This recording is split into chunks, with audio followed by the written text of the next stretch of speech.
as these stories come out, it reminds me of how I felt at the time when I saw Russell felt this way about a game. And it's like, I felt that exact same way. Watching the game at the bar or watching the game on my phone when I'm on back from a family trip. And I'm like, why are they not throwing the ball? What are they doing? And it's all about perspectives. He's looking at it like, hey, it gives us the best chance to win it. We just keep throwing the ball, get our lead, win the game. And he also wants the MVP. I've played in leagues. I want to win the MVP. Of course, it's healthy competition because if I'm an MVP, I'm helping my team win. It's a win-win. It's not, I want the MVP, screw the team. It's, I want to be the best player I can be.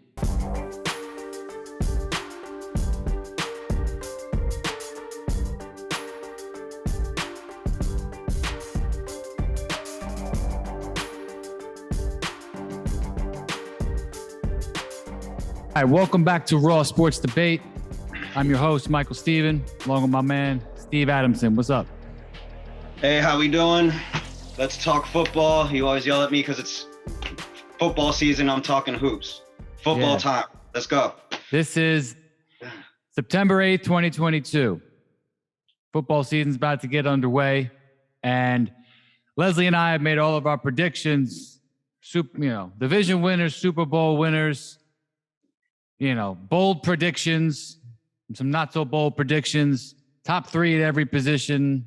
Now I'm going to get this out the way because this is a long time coming. Steve and I have been talking about this topic for about 8 or 9 years at this point. And I'm just going to leave this out there right now, get this out the way, put this on record, and I'm going to let it sit there for a while. And over the next, few months, few years, I believe I will be proven right. I believe we both will be proven right. And that pertains to my favorite player, Russell Wilson. All right? Now, this must be stated, and you know this well. He is my favorite player because of what I saw in 2012 when I watched him play. So everything I'm about to say is because I saw it up front. I'm not saying what I'm going to say because he's my favorite player. I've been wrong about a lot of things in my life, all right? I've made a lot of mistakes. I've called people wrong. I said, this guy's going to be great, and he was a bust. This one I nailed, right? Well, you nailed it too. To your point, that's how somebody becomes your favorite player. You don't just pick them because out of a hat or whatever, draw straw for it. You saw something and gravitated towards it. Right. And sometimes when you got to defend a guy, when the media is pushing him one way, it just makes you like, hey, am I seeing something wrong here? So you start questioning yourself. And the bottom line is this. He's one of the best quarterbacks and players of all time. If he retired right now, he belongs in the Hall of Fame. He's going to dominate in the next decade with Denver. And my opinion, he's going to win at least one Super Bowl. I would put my money right now on the over. I'm going over one Super Bowl. You're talking Super Bowl. I thought you meant whatever the over-under was for the season, because I bet the over on the season. I forget what the number was. 2030. From now until the day he retires, I am putting my money on the over that he wins 2 Super Bowls. So over, if it's one, if the plus minus is 1, right? I'm saying he's going to win 2. 1.5. 1.5.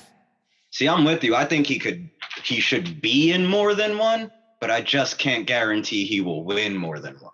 I know. It's a tough bet. I'm on record right now. I'm saying if the spread is 1.5, I am saying over. The only reason that's tough for me is because I told you I have 4 to 5 quarterbacks winning the next 6. So him with 2 helps that argument, but also it's like, I don't know if he's the one with 2. You know what I mean? Yep. So and you're thinking what? You're thinking Mahomes, Allen, Jackson. Lamar. Yeah, and Allen. Yeah. Allen, Lamar, Russ, Mahomes. And that's who's the 5th?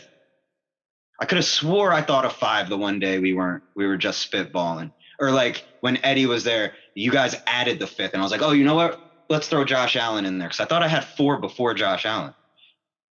Deshaun Watson? No.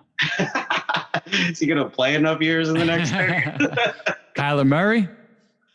No, he doesn't do that for me. Like, Gotta pick someone from the NFC.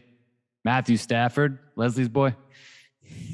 I mean, that team is built where he could steal one in the next 5, but after 3-4 years from now, where's that team going to be? Yeah. No, maybe Brady. Maybe Brady's going to play since he's, him and Giselle are on the outs. Aaron Rodgers in there just because. So we're going to try something different today. I'm going to share my screen. I'm going to show some figures, and we're going to, enlighten the public with a few things I've uncovered today, because I saw a report that came out on ESPN yesterday, and it was talking about, the dysfunction that went on between Russell and Pete Carroll and everything in that organization. And what's funny is that as these stories come out, it reminds me of how I felt at the time when I saw Russell felt this way about a game. And it's like, I felt that exact same way. Watching the game at the bar, or watching the game on my phone when I'm back from a family trip. And I'm like, why are they not throwing the ball? What are they doing? And it's all about perspectives. He's looking at it like, hey, it gives us the best chance to win it. We just keep throwing the ball, get our lead, win the game. And he also wants the MVP. I've played in leagues. I want to win the MVP. Of course, it's healthy competition because if I'm an MVP, I'm helping my team win. It's a win-win. It's not, I want the MVP, screw the team. It's, I want to be the best player I can be, right? Seattle probably looks at that like, he just wants the MVP. But meanwhile, he's always been about winning all the time. So it's not that he's frustrated that, I want my legacy to be this, because of course we all want that, and he wants it more than most. But it's hurting the team. And it's like, when I see these reports come out, it makes me laugh. It's like, wow, it's the same thing me or you said, or me and you were sitting there watching them run the ball 4 straight times, and it's like, what are you doing? Why is this happening? Just put the ball in your best player's hands. That's what I thought when I saw that report yesterday. You should lean into that option when you have it, because not every sport has it. You can't just put the ball in your best player's hands or say it's your turn. You can't do that. No. But to your point, I think the Pete Carroll, that whole Seattle experiment, plays directly into something I heard over the past month get pointed at, because this dynamic is starting to change just a hair in the NFL. But I don't think it's changing fast enough, because people blow it up when it goes wrong, even though it goes right more than it goes wrong. And that's things like going for it on 4th down. You got to remember, football coaches, the head coaches, they devise a strategy and a scheme 90% of the time with the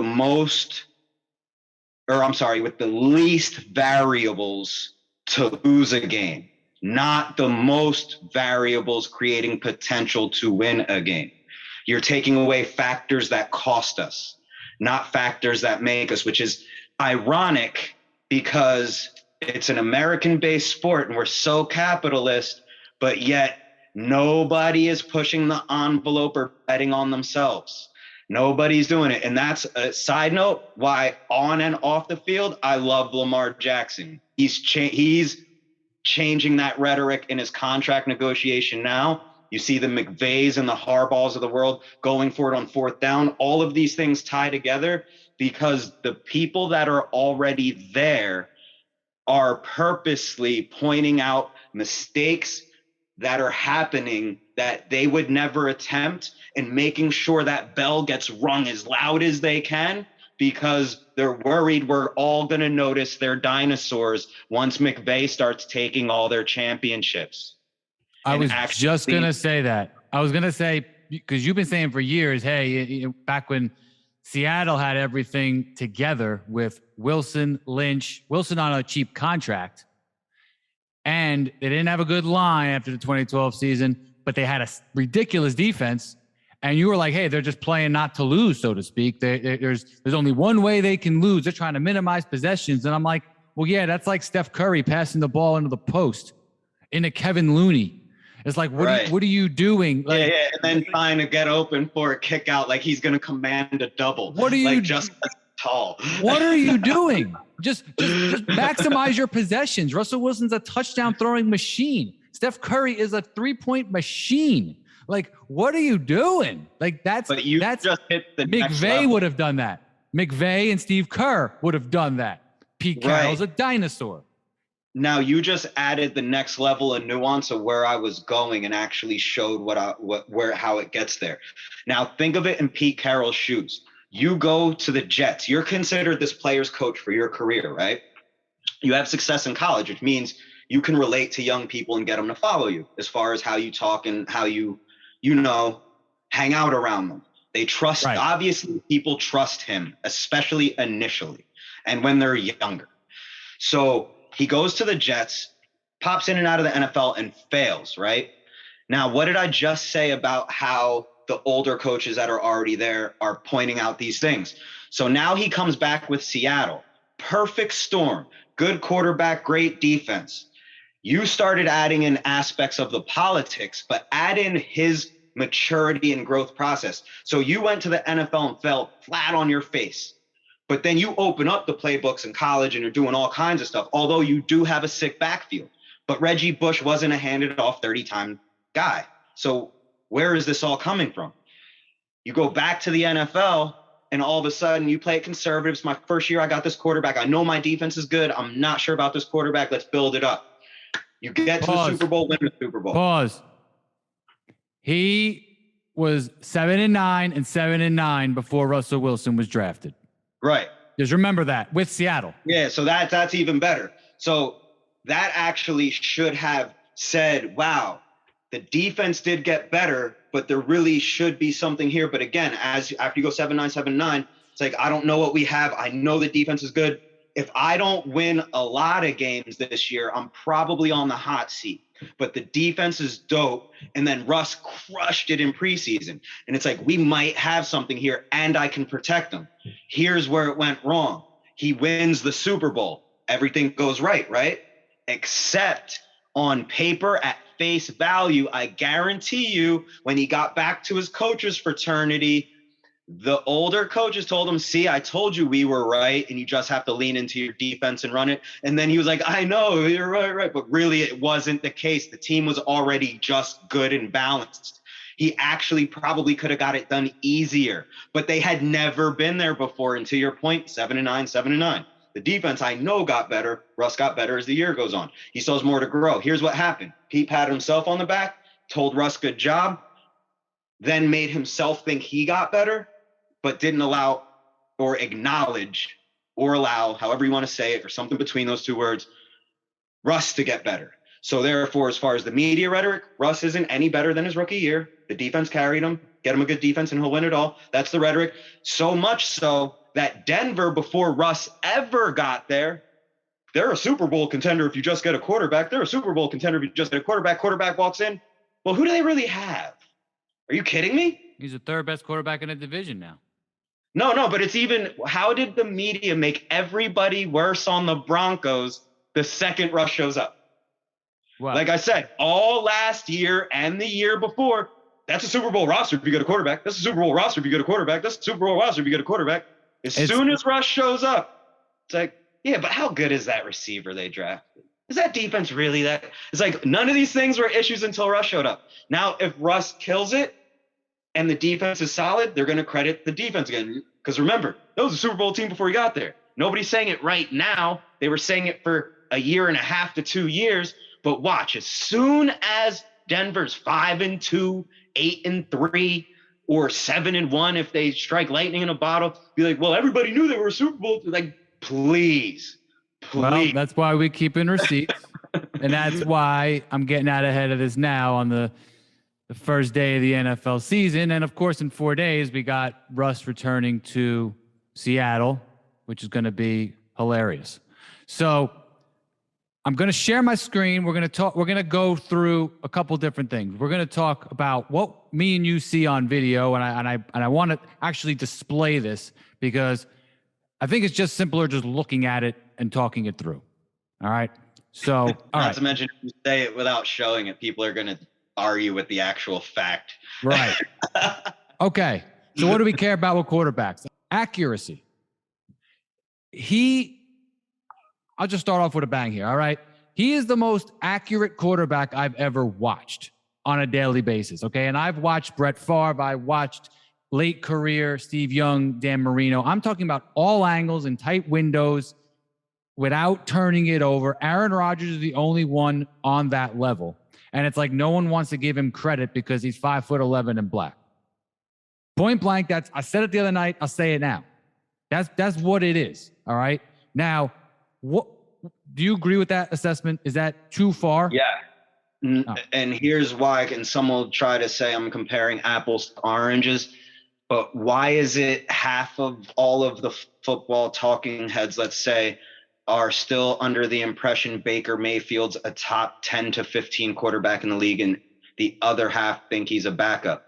Meanwhile, he's never done anything Russell Wilson's done, but yet he's given the ceiling that's above Russell Wilson by half of the public. So yes, I agree with it, because Baker's half the player, needs the same plays designed to get to windows if the line is tall, or create lanes to throw through as opposed to over top. It's the same. 5'11's 5'11 no matter who it is. Why does one guy have so much potential? Because he curses a lot.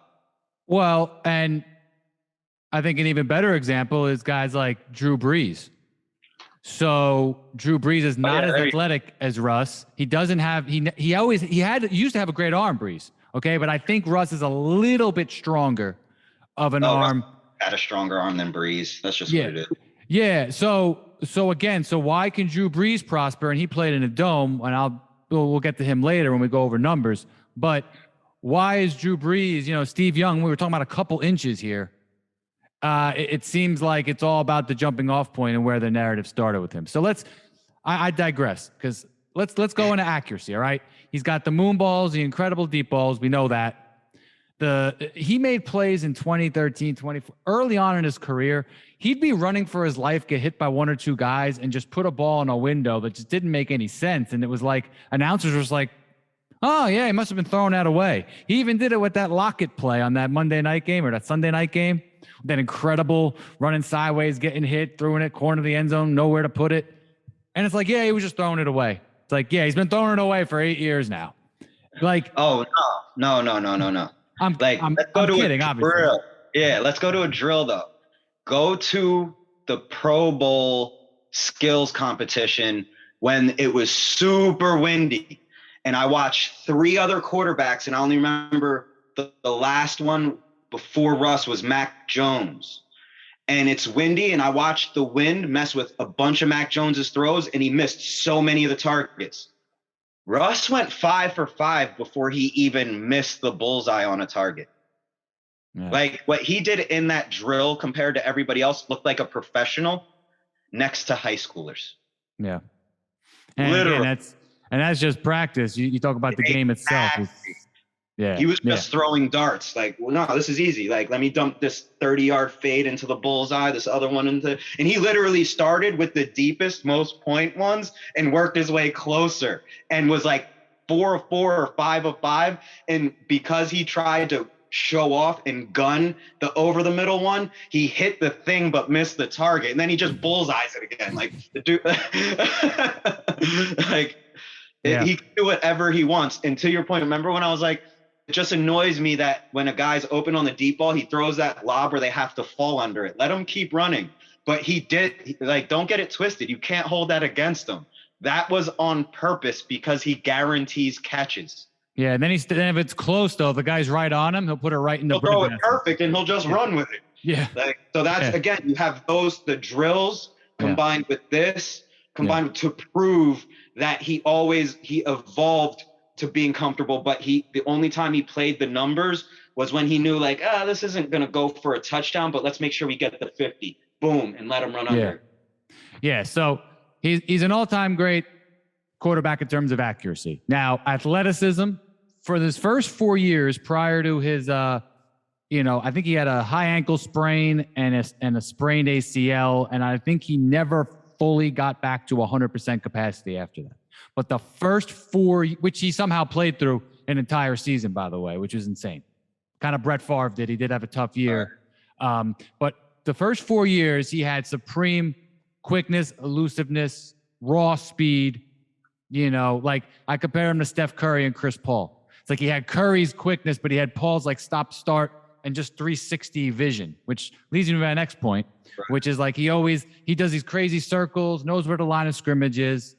He always knows, even to this day, he'll pump fake or juke at the right time, and he'll just go right by a guy, even though he's not quite as fast, And now he's had to cope with getting older, so he can't make those ridiculous spin out plays like he used to make in the first few years. So does he run into sacks? Yes. He runs into sacks sometimes. But guess what? He eludes sacks because I don't want to get into how bad that line has been for the last 9 years. Correct. He has eluded more sure sacks than he's run into. So check this out. I have the correlation between 2 players, and I mentioned this to you once before. The difference between Pat Mahomes and Russell Wilson is Russell Wilson is a better athlete.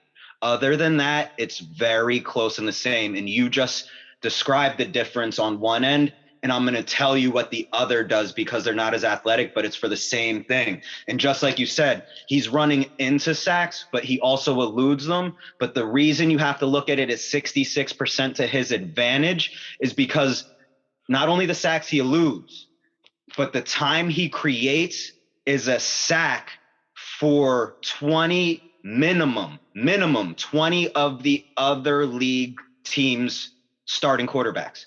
So he eludes ones that people don't get where 20 other quarterbacks get sacked. He creates time in which the extra 3 seconds, if he doesn't get sacked or whatever second it is, 1 second to 3 seconds, another 20 quarterbacks in the NFL get sacked.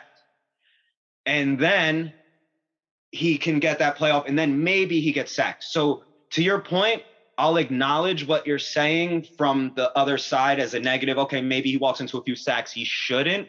But as far as how it affects the game, and I'm not talking about an instance that 1 sack cost them the game. No one play costs anybody anything, because you go back to the first quarter and say, if we did this, that doesn't happen. But anyway, what ends up happening is I don't think that should be held against him whatsoever, because everything he avoids is an automatic sack for everybody else. So anytime he does get sacked, it's like, and if he has a high number of sacks, it's not because of what you just said, which to your point, then I can't say he's running into sacks, but I'll give that up. Okay. I'll give that up. But I'm just saying, you put it on there. I doubt you even agree with that, but you're just giving one up because it's debatable. But to me, it's not even debatable. Right. I watch him on a daily basis. So, I watch all of his games. So I do see. I don't think he's running into sacks, because any sack he runs into, everybody else is getting sacked. Okay. Yeah. I hear you. I hear you. So, I'm trying to be diplomatic. So yeah, I know. That's why I'm eating that. But Pat Mahomes, right? Yeah. Let's say where Russell Wilson creates a second, Pat Mahomes takes a Tom Brady-like step.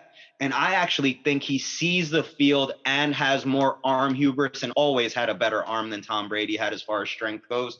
So therefore, what happens is, I think where Russell Wilson fakes somebody out, spins, rolls out, and throws it, it's just a fake out and a throw for Pat Mahomes. And what Pat Mahomes is going to do, he sees the throw Russ is going to make after he spins out, and Russ is just going to dart it in through coverage, wide open. If it's a covered play and you got to throw somebody open, Pat Mahomes is going to throw it higher and get it out a second sooner and throw it directly to a spot.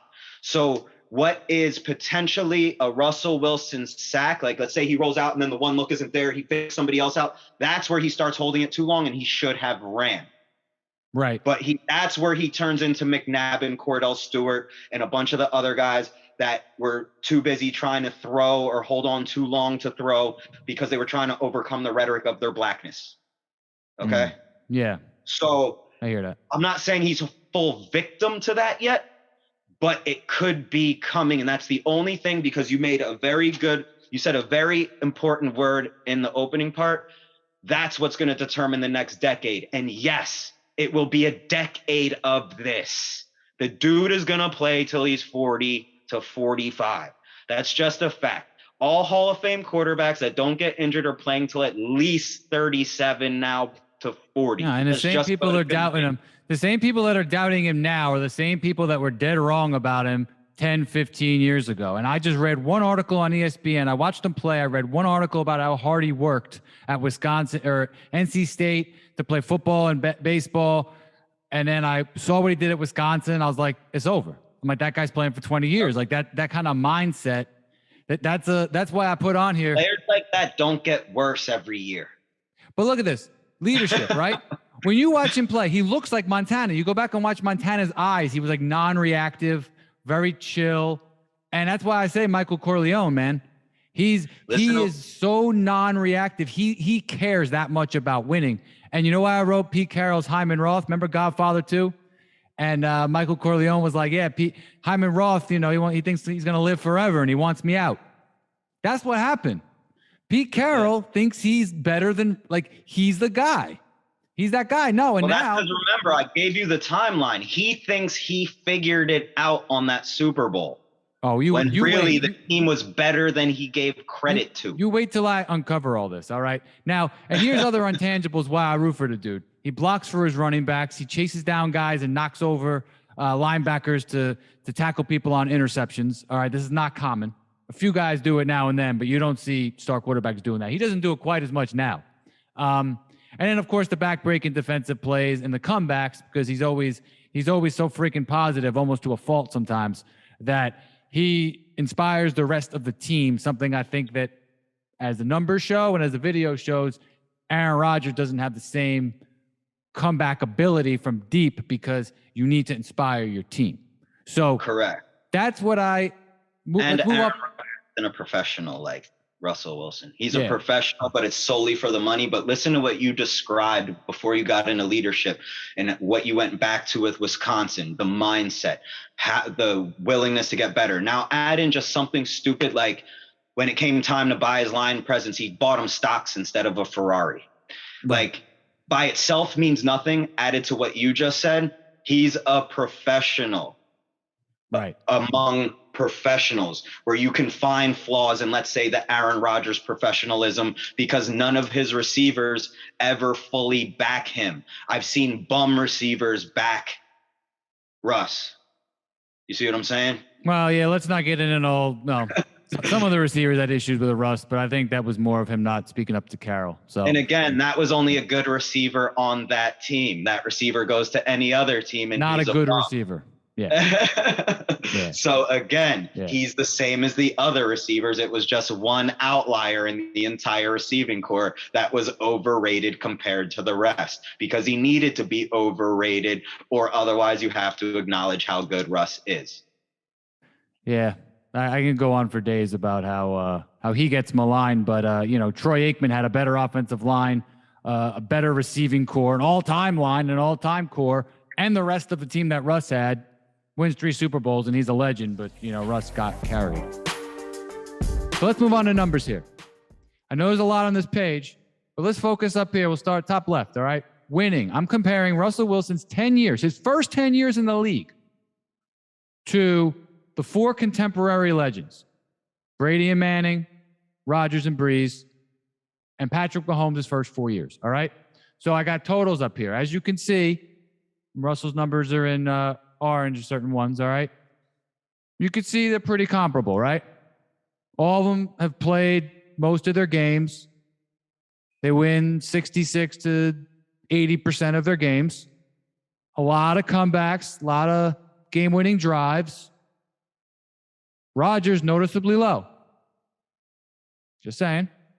Fair or not. Yeah. Maybe some of that was circumstantial. You can see this all right? Yeah. So now let's go on to passing and then rushing, and then we're going to combine them. So these up here are the totals. and then here's a per season. I think it's best to look at a per season now, all right? So you could see all of them win about the same amount of games. Rodgers missed a couple times. Again, this is 10-year peaks, all right? Look at the touchdowns and the picks. It's comparable, right? What sticks out? Oh, look. Look at this. 6.2, all right? So in the Super Bowl era, who has thrown a touchdown? 6% of your passes. Think about what that means. So you throw 33 passes in a game, 2 is a touchdown on average every game, right? 2 and 33 is the same as 6 out of 100. So he throws a touchdown at a higher percentage of times than anyone in the Super Bowl era besides Rodgers and Mahomes and Peyton Manning for this stretch, but Peyton Manning's career is a little bit lower. So he throws touchdowns at a historic rate. He avoids interceptions at a historic rate. You see it right here. You got Rodgers, who avoids interceptions by going 3 and out and taking sacks. This chart shows what we were talking about earlier on the phone a few hours ago. What, about Aaron Rodgers? If you look at the left compared to the right is how Aaron Rodgers wins MVPs.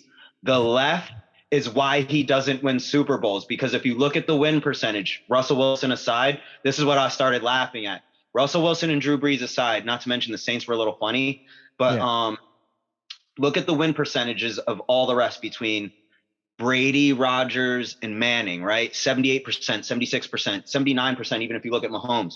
That 70 to 79%, that 9% and everything between is found in his game-winning drives. If he drives the ball down the field and wins those games, he gets those touchdowns, his win percentage goes up. But you know what might happen? His touchdown to interception ratio goes down, and that extra win doesn't win him the MVP because the wins are so close between all these quarterbacks. What gets him the win or the MVP is the touchdown to interception ratio to go with the other yards. So like all you need to do is be within 1 to 2 games of the other players.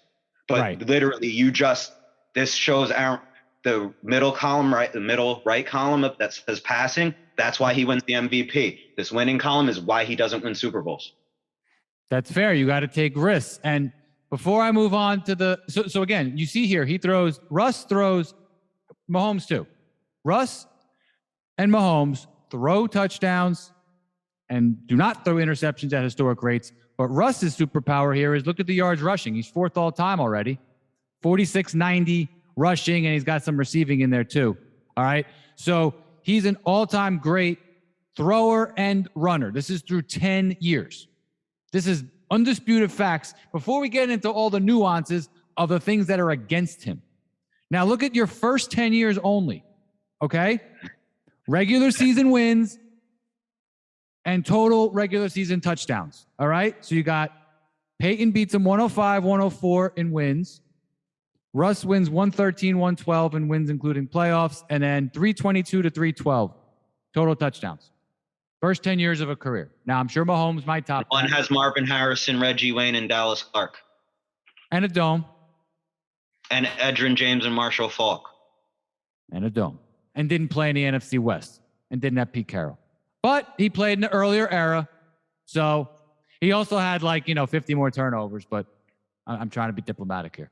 So let's go on to over here. All right. Now, this is good. Total yards. All right. So we're looking at total yards, total touchdowns, because at the end of the day, all these guys have had kneel downs, which screw up their stats. I hate at the end of games where he just kneels down 3 times. Like, this is going to hurt this chart here. But, Rodgers was probably like, hey, put the sub in.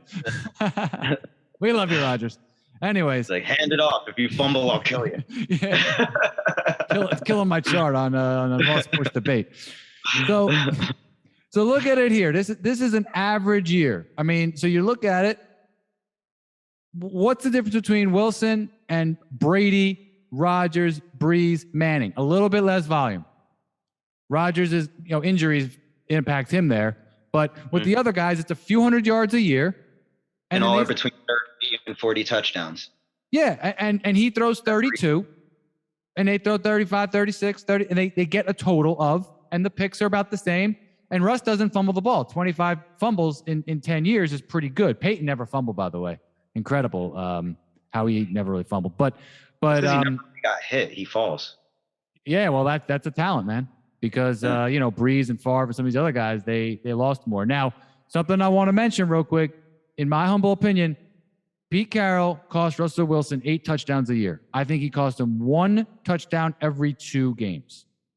It's funny you say that, because when I said they're all between 30 and 40 touchdowns, that's as simple as that. Just depends on what team you play on, whether you get 30 or 40. Once you're past 30, you know what I mean?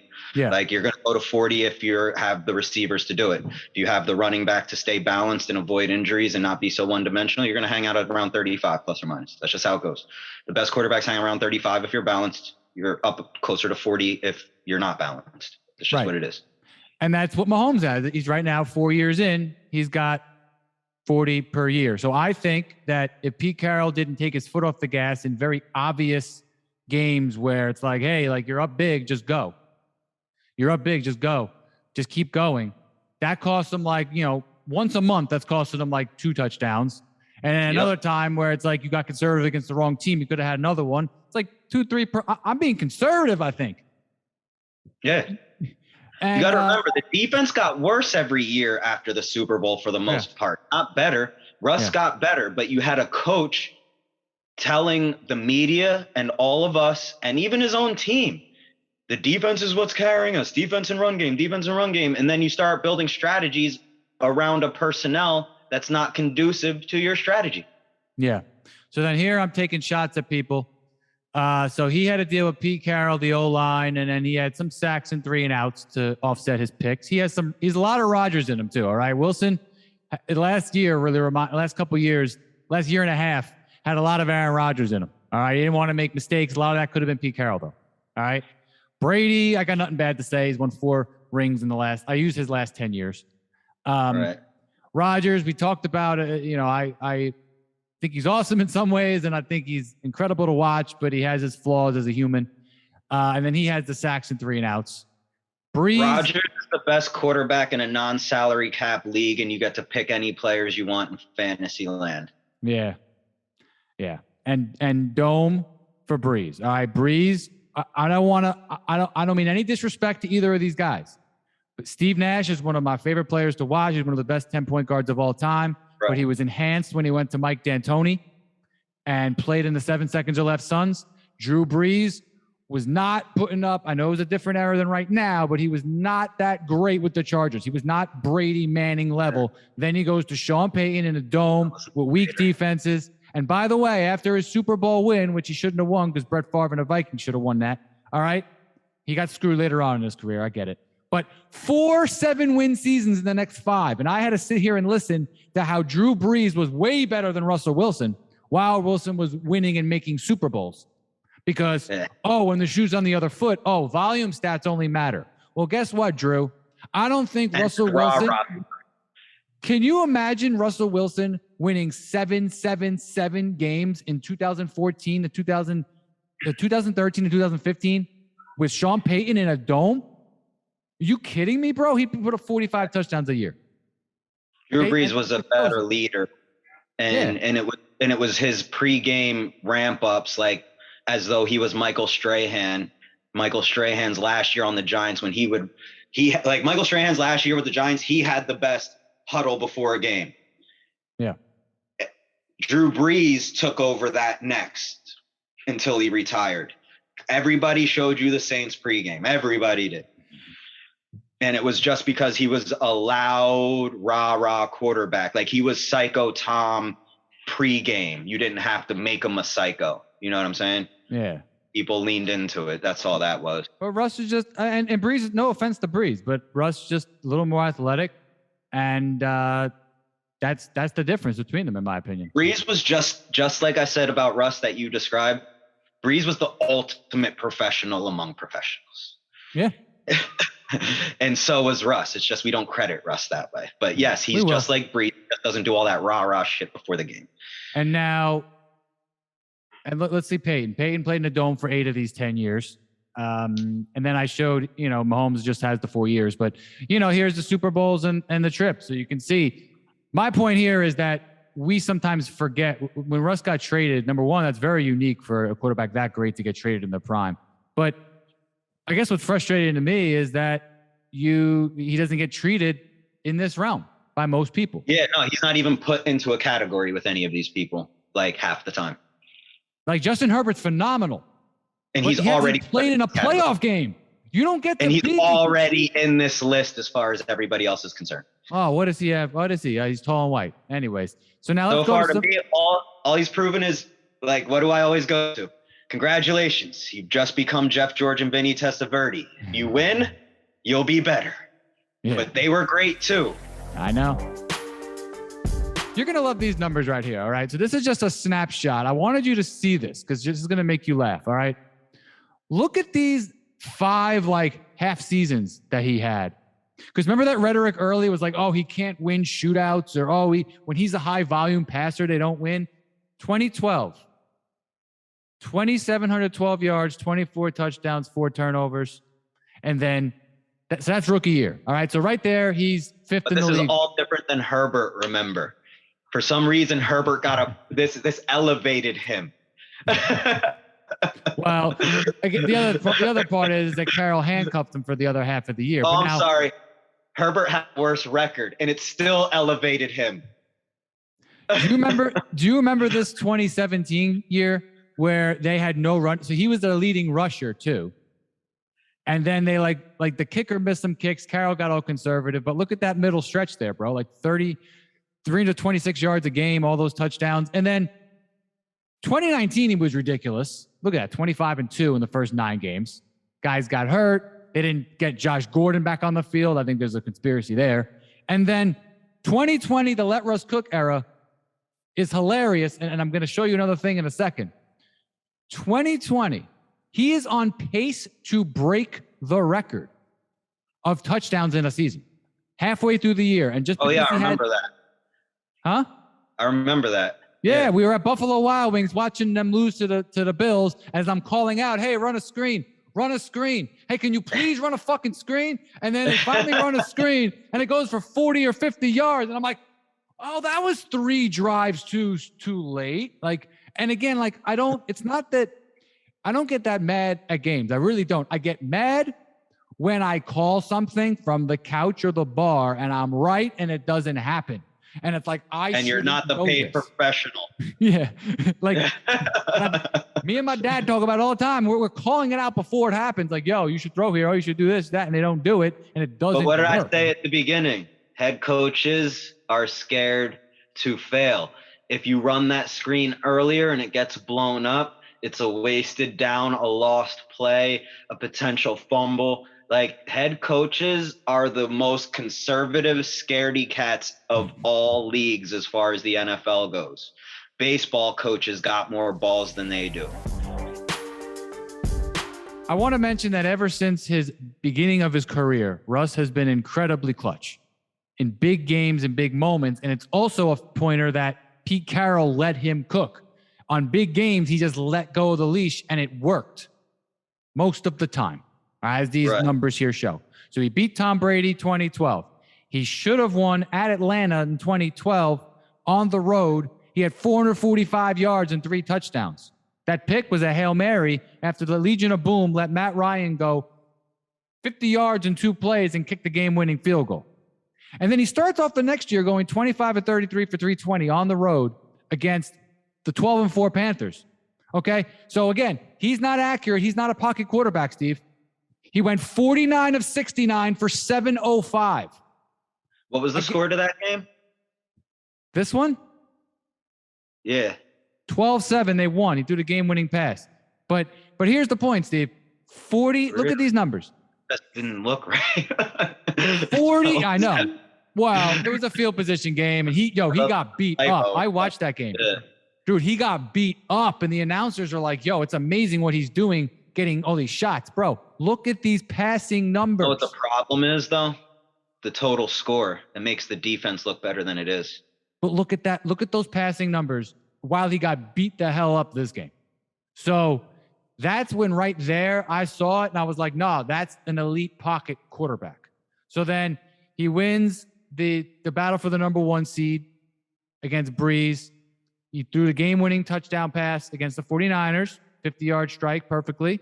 And then in the Super Bowl, which we watched together, And with my buddy Eric, who said, Russ didn't do much. The defense carried him. Well, he had 27 points on 6 possessions. 27 points. The defense did the rest, and Percy Harvin's kick return. But I think 27 on 6 possessions is pretty good. I think that's an offensive-driven thing. It's not his fault that Peyton shit the bed. Going from 2012 to 13, if you look at your description combined with the score, then this is what we were getting at. If you go back to the beginning of what some of the initial conversations were, the defense was that good. The scores stay low. The offense can still score. Why is it going into the following years and everything moving forward are we acting like the offense is anemic and can't and has to run the ball and you don't have a quarterback? Because you'll see as you go through, I'll point out at the end what ultimately happens. Yeah. So again, he just has a knack for winning these big games. He won the rematch. He led the team down in overtime after, Pete tried to run past the ball the entire second half. Beat Peyton again. Then on the road, he wins, 427 yards, 3 touchdowns to win the division. And then plays amazing in the divisional round. Has a bad game against the Packers, but again, 2 or 3 of those balls were tipped off of Kearse's hands. He did not play well objectively, but then he became clutch. And what happened? Another 50-yard bomb right into a guy's lap to go to the Super Bowl. And then, of course, we got the Super Bowl, which we won't get into now. We'll have a whole episode on that play, all right? But the bottom line is prior to that pass, 30 of 45, 453, 6 rushes for 65 yards. That's 10 yards of play in the Super Bowl. That's Joe Montana numbers right there. Yep. Right? They should have just done a run pass option. I'll die on that hill forever. Now, 2015, he just dominated at the second half of the year, but then they had that ice bowl in Minnesota, and then the defense just fell apart. Everyone forgets this. The LOB just gives up a 66-yard run on the first play against Carolina, and they were down 31-0 at the half. No defense. Russ was bad, and then they almost came back and won. 2016, they beat the Patriots in the only game that the Patriots lost all year with Brady. That was the year Brady was suspended. So after that, they went 11-1 and then won the Super Bowl. The only game they lost was this one, and Russ, of course, dominated. And most of these are nighttime games too. Then rookie Deshaun Watson comes in, 482 yards, beats him. Then the Super Bowl champion, eventual Eagles come in, beats them. Then, according to reports that just got released, they were looking to draft Allen and Mahomes and possibly trading Wilson to a first-round pick. So that's really, he's clearly, obviously, very deserving of this right here. Now, here's where it gets really funny, and you're going to laugh. God, right? Why couldn't that just happen? All right, listen. Wait till you see this right here, okay? Yeah, I know. That's what I'm thinking. I'm like, Russ, why are you signing? Especially after this game. He beats Mahomes in the primetime matchup, all right? That was the MVP Mahomes year, and he outplayed him. He made the huge plays in the fourth quarter, that incredible moon ball, some throws on the move, some runs. He was unbelievable. The next day, Steve, Pete Carroll got a contract extension. And I joked to my dad. I was like, yo, he's going to run pass this whole season right into the ground. And guess what happened? He did. He literally had the Dallas Cowboy playoff game. He ran into a front seven all game. Russ was in a dome. He could have had 350 yards, 3-4 touchdowns. Okay. He signs a contract. That was his mistake. He made a mistake by signing that contract, in my humble opinion. All right. Now, I put these 2 games on here, 2019 and 2020, just to show you against the Rams and Patriots. Look at the scores of those games. They needed a missed field goal, and they needed Cam Newton to get stopped at the 1-yard line in both of these games. Now, look at his numbers. Look at his numbers. You can't play football any better than that. 12 yards of play, 4 or 5 touchdowns. It doesn't matter. The game still comes down to the wire. So that just shows you how much he was carrying them. And then, here's the kicker in the conspiracy. When he was on track, 28-06 and 29 touchdowns, even after that Bills game where he had 4 turnovers, it's all right. He's on pace for 58 touchdowns, 20 turnovers, and 12 wins. The next day, Pete Carroll got another contract extension. So Pete Carroll used Russell Wilson's best run, the let Russ cook, and the best game, arguably, the one against Mahomes, my favorite game of all time probably, to get his contract extension and then basically pulled the reins back and said, this is my team. Yep. So this chart explains this entire conversation. And that's what I interrupted you for when you got past 13 and told you when you get to the end. Here's the difference. So what's going on. The defense really was that good. The offense was better than given credit for, like we were talking about. Pete Carroll pats himself on the back, but not the offense. This is me and this defense. Watch me go. Like, all he's doing is patting himself on the back, just like you said, to get paid on these 2 paydays, because that's the ultimate time to pat himself on the back again. Now, watch what happens with 14. There's something else that starts to change, which again, you should, as an objective coach, looking at your team and trying to get better, you should have saw this coming. Wow, our offense was actually really, really good. It's as good as our defense. Let's start opening this up a little bit, because if you watch from all these games from 14 till the end, these games are now against better teams, acknowledging Seattle as a better team. And you'll notice outside, like in the first one, look, they're scoring a lot of points outside of that 112-7. Now, if the defense was giving up points, Russ is a better quarterback today and given credit for these wins. But because this precedent is set from 2012 to 2014 begins, now all of a sudden, nobody is actively acknowledging from this 2014 down to the 20, we're still scoring 30 points a game. Why is the other team scoring 30 points a game? The defense did not get better every year. It got worse. The offense has always been good. Look at the scores. And he did it without great receivers and without a line. It's the score on the right side of your score column that's getting higher every year if you pay attention. Yeah. Yeah, and again, but you see when he just let him roll, even this one was the second half ordeal. When he just let him roll, go back to the beginning. Look, 30 to 12. If the defense is good, Russ is fine. You just need a good defense. The defense never carried him. He was getting buckets from day one. The last thing, the elephants in the room, Steve, which we know, the history of the position, which we said enough. Pete Carroll's style, Legion of Boom, Marshawn Lynch, who, by the way, fumbled the ball at the goal line in the 2012 and 2013 playoffs. So there's a precedent there as to why I don't think they would have got in at the 1 yard line just like that. And you had Andrew Luck, the new face of the league. And while I'm on that note, I'm going to call out Mike Francesa, the voice of New York, who marginalized Russell Wilson his entire life and probably convinced half of the Giant fans. Probably why the Giants didn't think that much of him. All right? Because Mike Francesa was an Andrew Luck groupie from day one. Everybody was. Yeah, but Mike Francesa, for real, thought he was like the second best player in the league or first best player in the league in like 2014. So I'm going to call him out. Luck exacerbated the sunken cost fallacy held against Russell Wilson. Like what you said in the beginning, how everybody keeps saying he's worse when he's only gotten better every year. How you said a guy with that kind of work ethic, that kind of mentality doesn't get worse every year. They get better. Everybody knows this. But he has to be worse than Andrew Luck because everybody had all their chips in the Andrew Luck table. Yep. And then, some TV personalities, Dominic Foxworth, Marcellus Wiley, Nick Wright, a million others too. Bucky Brooks, that dude. But props to, and Bill Simmons, by the way. You know what Bill Simmons been saying lately? It's not 2014, 2015 Russ.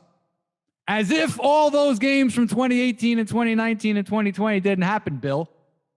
Yeah. You did okay, Bill. All right, we still love you, but listen, that's not going to age well. So, and then but you see it in Lamar Jackson.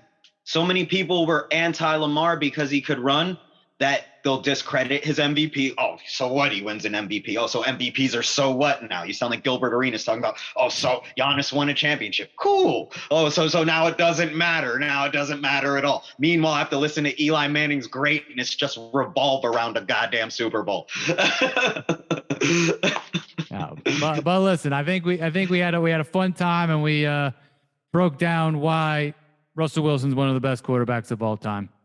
And will be. Yep. Yeah, and he will First be. ballot. And again, He's gonna win at least another Super Bowl. My money's on 2. Yes, the operative word was decade of this. Decade. Yes. A decade.